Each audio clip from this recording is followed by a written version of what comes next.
Oi meninas, tudo bem com vocês? Espero que vocês estejam todas muito bem. Para quem não me conhece, eu sou Ali Mariano, eu vivo no Egito e aqui no canal eu trago assuntos sobre a cultura, costumes e como é viver aqui no Egito. Para você que não é inscrito ainda no canal, se inscreva no canal, aperte o sininho de notificação e deixe o seu comentário abaixo para eu saber o que você está achando do canal. Tá certo? No vídeo de hoje eu vou falar para vocês sobre o Ramadã, que é o mês de jejum para os muçulmanos. Quero deixar claro para vocês que eu não estou aqui para impor religião a ninguém. Todo assunto que eu trago aqui no canal sobre isso é porque faz parte da cultura egípcia e é a nível de informação, tá? Então eu não quero que ninguém pense que eu tô aqui trazendo sobre a religião. Não, não é. É apenas porque é um costume, é uma tradição da religião e está incorporada na cultura egípcia porque aqui no Egito a maioria são muçulmanos.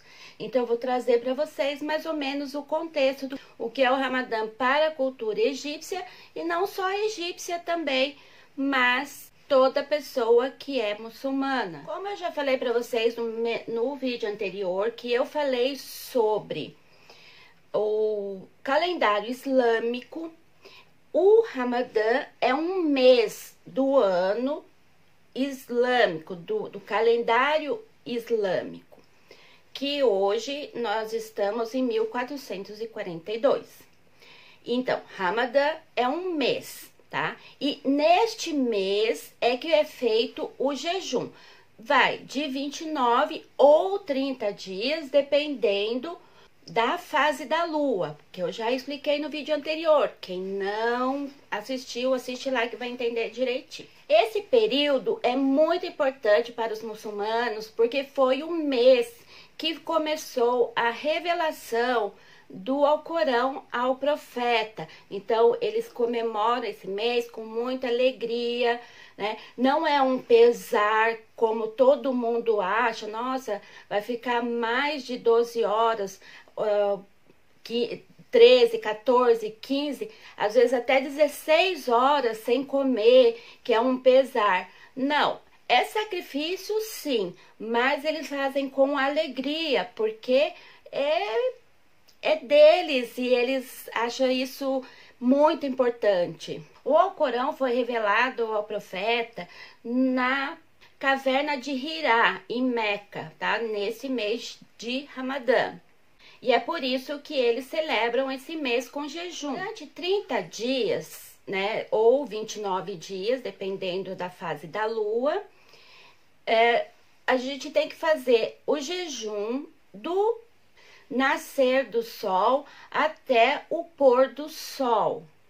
E nós não podemos comer, beber água, que é o mais sacrificoso, porque a gente passa sem comida, né, bem? Mas sem água é bem tenso. Não pode fumar e também não pode ter relações sexuais durante esse período, tá? Do nascer do sol ao pôr do sol. Então, o muçulmano tem que, nesse mês, ter boa conduta, procurar fazer boas ações, né? E nada assim que induza ao pecado. Eu atribuo isso a alguns habibs que somem no mês do Ramadã, porque esse mês é um mês que ele não pode olhar você e ficar te desejando. Por isso que muitos dos habibs, principalmente aqueles que têm má intenção com você, eles somem no Ramadã, porque ele não pode nem pensar em fazer sexo. Ele não pode nem olhar para a pessoa do sexo oposto. Não pode mentir, caluniar, não pode entrar em fazer fofoca, entrar em confusão. Ele tem que buscar perdoar, ser paciente, mais puro, tem que ser generoso e fazer a caridade. Não adianta só jejuar se você não tiver todos esses propósitos junto com você, porque seu jejum vai ser um jejum de tolo, porque não vai surtir efeito nenhum. Você tem que também se purificar. E também, como que você vai fazer isso? Você vai, além do jejum, você vai ler mais o Alcorão, vai ficar mais em conexão com Deus, mais meditando, para você conseguir passar todas essas horas com o jejum, né? E sem todas as outras coisas que você está acostumado, né, a fazer. O jejum do Ramadã, ele é obrigatório a todas as pessoas que têm capacidade de entender os assuntos religiosos. Para crianças, as crianças não são obrigadas a fazer, né? Mas depois de uma certa idade, é o pai e a mãe que vai determinar se ele é capaz ou não de fazer o jejum. Quando o pai e a mãe sentir que o filho tem maturidade, aí eles permitem que o filho faça o jejum. E quando inicia o Ramadã, a pessoa tem que ter consciência de ter boas ações, porque senão não vale. Tem que ser mais humilde, aprender mais sobre a religião, sobre o Alcorão, sobre os ensinamentos. Mas, gente, o jejum não é para pensar em emagrecimento, por exemplo. Tem muitas pessoas que pensam, vou aproveitar o mês do Ramadã, são 30 dias de jejum para emagrecer. Não vale. Se você começa um jejum com essa intenção, o seu jejum não tem validade para Deus. Se o muçulmano deixa de fazer esse jejum, ele vai ter que pagar por esse jejum que ele não fez. De duas formas.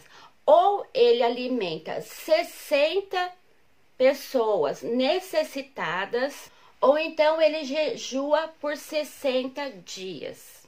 E ele tem que pagar esse jejum até o outro Ramadã. Antes de iniciar o jejum do outro ano, ele tem que pagar por esse jejum que ele não fez. Quem que está isento de fazer o jejum?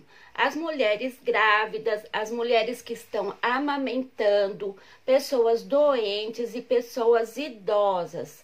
Elas não são obrigadas a fazer o jejum. Apesar, gente, que aqui, mesmo as pessoas estando nessas condições, elas tentam fazer. A não ser que seja assim, um problema muito grave de saúde, que a pessoa não pode ficar sem se alimentar, aí ela não faz. Mas, tirando isso, mesmo as pessoas idosas, elas fazem e fazem de coração mesmo. Mesmo que você passe mal, que você não consiga fazer o jejum porque você tá se sentindo mal, mas você tem boa saúde, você está bem, mas só está sendo para você difícil para você ficar sem a comida ou sem a água, isso não é motivo para quebrar o jejum. E tudo que entra pela boca, nariz e ouvido quebra o jejum. Então não pode nada, nem tomar remédio. Então, se você é uma pessoa que é obrigada a tomar remédio nesse período, né, que não pode deixar de tomar o remédio, então a pessoa não faz o jejum, porque vai quebrar o jejum se ela tomar o remédio, mesmo que ela tome sem água, mas vai quebrar o jejum. Inclusive fumaça, não pode inalar nenhum tipo de fumaça, porque, como eu falei, mesmo o que entra pelo nariz, ouvido e boca quebra o jejum. Outra coisa, as mulheres menstruadas, elas também não podem fazer o jejum, tá? Nesse período elas não fazem o jejum, porém elas vão fazer esses dias que ela ficou, o tanto de dias que ela ficou menstruada, ela vai fazer no final. No final ela vai acrescentar esses dias a mais que ela ficou sem jejuar. E também as mulheres que estão menstruando pós-parto, né? Que elas ficam um período maior, então também não vai poder fazer só depois que acabar esse período. E também os viajantes, pessoas que percorrem um percurso maior de 77,25 quilômetros, elas não precisam jejuar, porém ela vai pagar esse jejum depois. Alguns hábitos do profeta Muhammad, que é Sunna, são recomendados e eles praticam até hoje, que é você se alimentar antes do jejum e após o jejum você quebrar o jejum com tâmaras. O certo são 3 tâmaras e você pode tomar água para quebrar o jejum, né? Depois você vai fazer uma refeição normal. Quanto à refeição, também não é para você comer o mundo, né? Você tem que ficar bastante atento para não ter desperdícios e nem excesso, porque não adianta você também, né? Eu vou comer todo mundo no período que eu posso comer e depois meu jejum vai ficar fácil, né?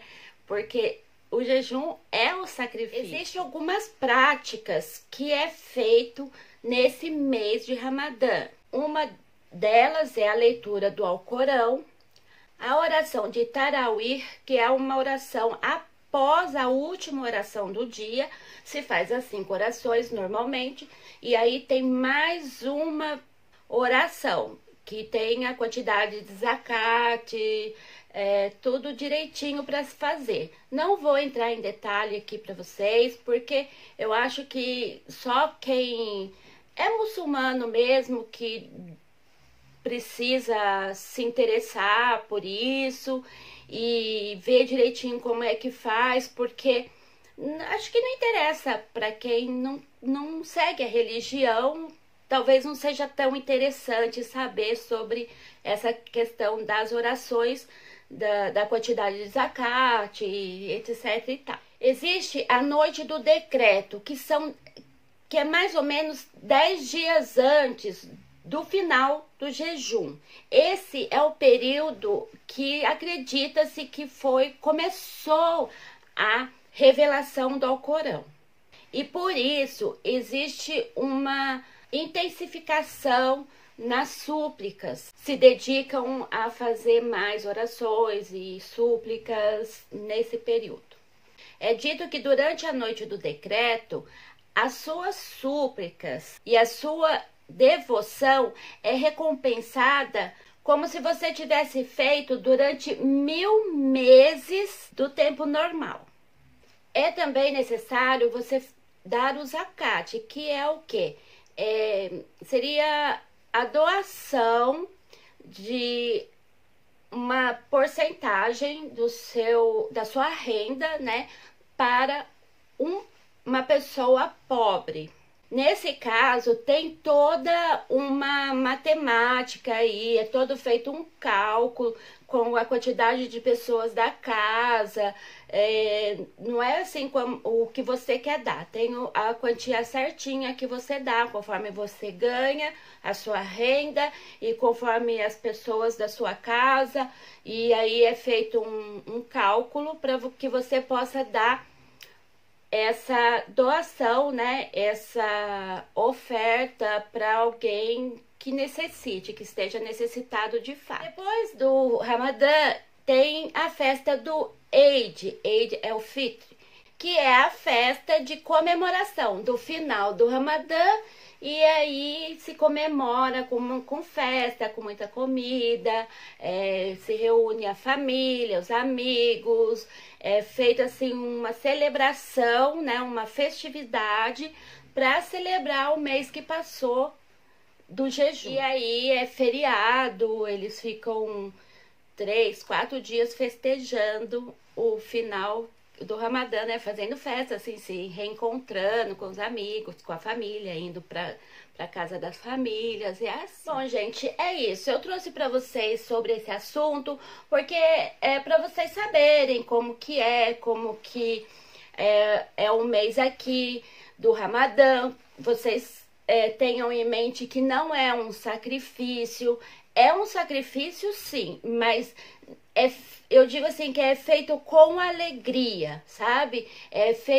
O jejum é feito com alegria para que Deus possa receber também, né? Porque não adianta nada você fazer um jejum, um sacrifício a Deus e você ficar, sabe, murmurando.